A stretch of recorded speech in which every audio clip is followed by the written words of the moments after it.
Coucou, aujourd'hui je te montre comment j'ai fait ces mooncakes vu que c'est la fête de la lune aujourd'hui.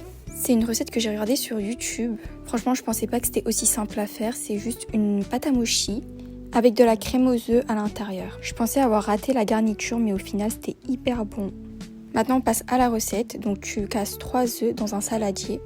Tu ajoutes 40 g de sucre et tu mélanges le tout. Ensuite tu ajoutes 95 g de lait et 60 g de crème liquide. Tu remélanges. Maintenant, tu ajoutes 40 g de lait en poudre et 30 g de maïzena.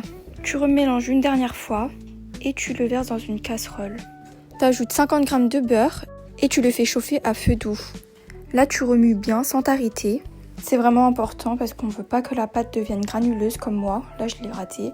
J'ai ajouté un peu de vanille, ça c'est vraiment facultatif. Moi, j'adore.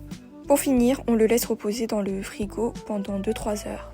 Deuxième étape, la pâte à mochi, hyper simple à faire. Donc tu mélanges 50 g de farine de riz gluant, 45 g de farine de riz, 30 g de maïzena, 50 g de sucre et 180 g de lait avec 20 g d'huile.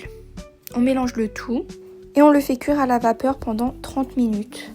Pareil, ne pas dépasser le temps de cuisson, sinon votre pâte va être hyper dure et ça c'est pas ce qu'on veut. Je l'ai séparé en deux pour faire du vert avec du colorant de pandan.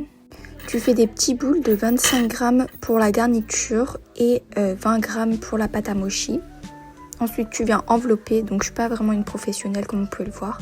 Et là, le moment le plus satisfaisant, tu tamponnes. C'est magnifique. En plus, il y a plusieurs motifs comme vous pouvez le voir. Et n'hésite pas à mettre de la farine pour pas que ça se colle. Et là, tu n'as plus qu'à les mettre dans le frigo pendant 2 heures minimum avant de les déguster.